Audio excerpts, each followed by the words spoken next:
2-4 नौकरानियां और रख लो। नौकरानियां? तो तेरे कागजात और तिजोरी की चाबी नौकरानियों के हवाले कर दूं? तो फिर एक बहू ले आओ।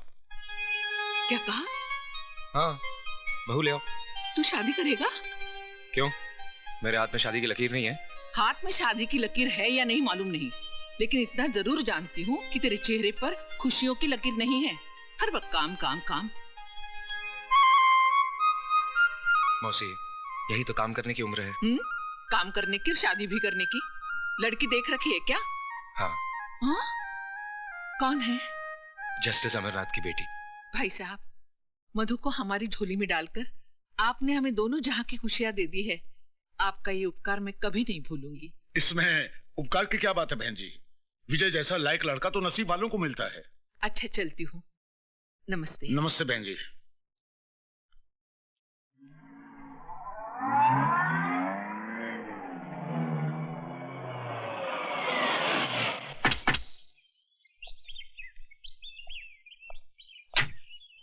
जज साहब, हम आए हैं। अरे ओबर रहा है। अरे आओ भाई, आओ आओ आओ आओ। नमस्ते भाभी जी। आज इस गरीब की कैसे याद आ गई? इसलिए कि हम आपको और गरीब बनाने आए हैं। ओ अच्छा अच्छा भाई, मेरी जायदाद तो ये कानून की किताबें हैं, इन्हें ले जाके अमीर बनना चाहते हो तो बन जाओ। हम तो वो किताब लेने आए हैं जज साहब, जिसे आपने अलमारी में सजा कर नहीं बल्कि अपने दिल में छुपा कर रखा हुआ है। मैं समझा नहीं। हम आपकी बेटी को अपने घर की बहू बनाना चाहते हैं। जी।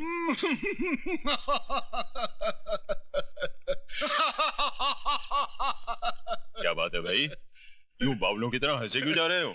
अरे भाई, हंसू नहीं तो क्या करूं? मेरी 30 साल की जिंदगी में ये पहला मुकदमा आया है। फैसला किसके हक में करूं ये मेरी समझ में नहीं आ रहा है।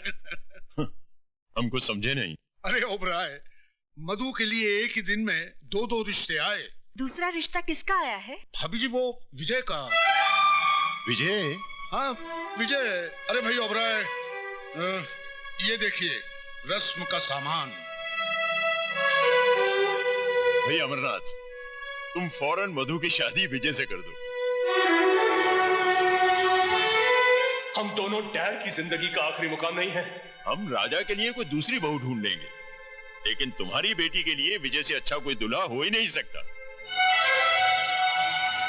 जानती हूं, बड़ी महफिल में तुम्हारे बेटे को बेइज्जत करने का अधिकार उस हरामजादे को किसने दिया?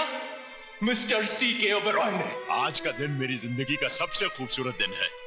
ऐसा लग रहा है कि विजय की नहीं, मेरे अपने बेटे की शादी है। Vijay Kumar mister C.K. ओबेरॉय की नाजायज औलाद है। मैं तो विजय की शादी पर ऐसा नाचूंगा जैसे वो मेरा अपना ही खून हो।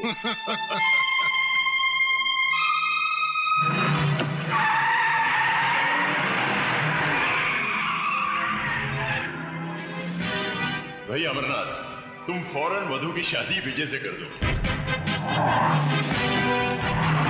तुम्हारी बेटी के लिए विजय से अच्छा कोई दूल्हा हो ही नहीं सकता।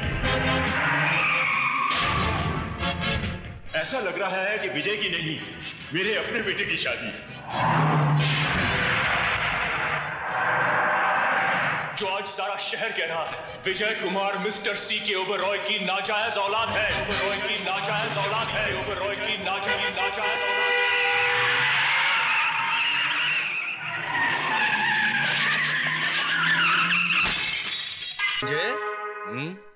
ये तुम्हारे विजय साहब गाते बहुत अच्छा है, लेकिन बीच बीच में कहीं बेसुरे हो जाते हैं। हो सकता है इलेक्शन हारने के दर्द से दिल भर आया हो मामा जी। अच्छा अच्छा अच्छा अच्छा। विजय जी, आपने बचपन में संगीत मास्टर से ट्रेनिंग ली थी क्या? अरे कैसी बातें कर रहे हो मामा जी? क्यों?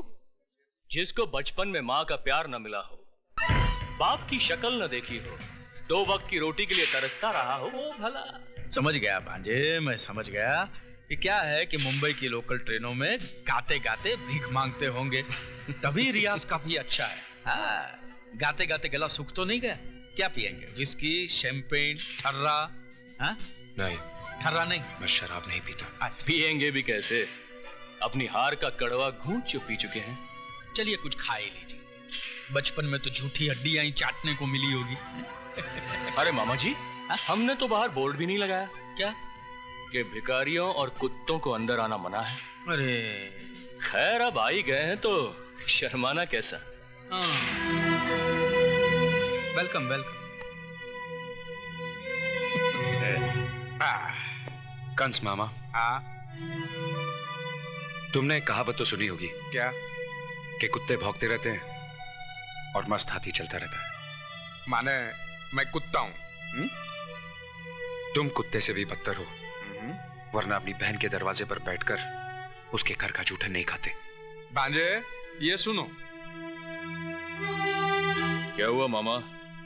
और तुम सुनो मामा के भांजे, ये जो भिखारियों की तरह हाथ में कटोरा लेके खड़े हो, इसमें पड़ा हुआ खाना मेरे पैसों का है। ये जश्न जरूर तुम्हारे घर में मनाया जा रहा है, लेकिन इसका खर्च मैंने दिया है।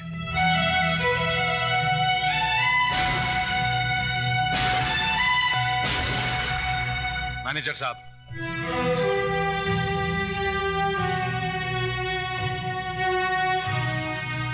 ये देखो और खुद फैसला करो कि झूठी हड्डियां कौन चाट रहा था।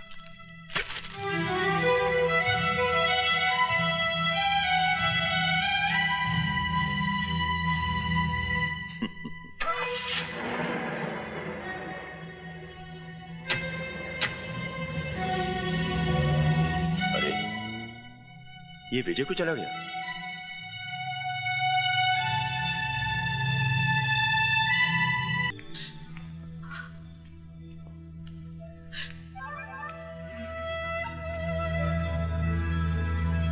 ये तुमने अच्छा नहीं किया बहन।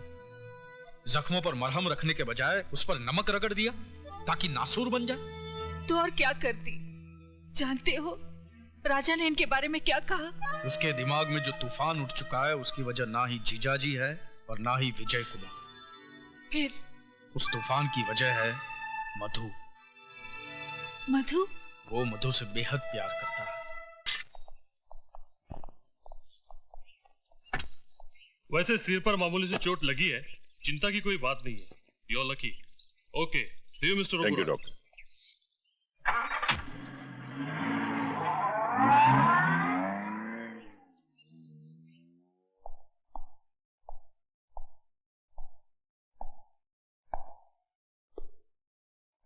तुम्हारी खामोशी बता रही है शारदा कि अंदर ही अंदर तुम कोई तूफान समेटे बैठी हो। अरे भाई कुछ तो बोलो शारदा। कुछ बोलने के लिए बाकी ही नहीं रहा। उफ, राजा की जिंदगी में मधु नहीं आएगी तो कहीं राजा।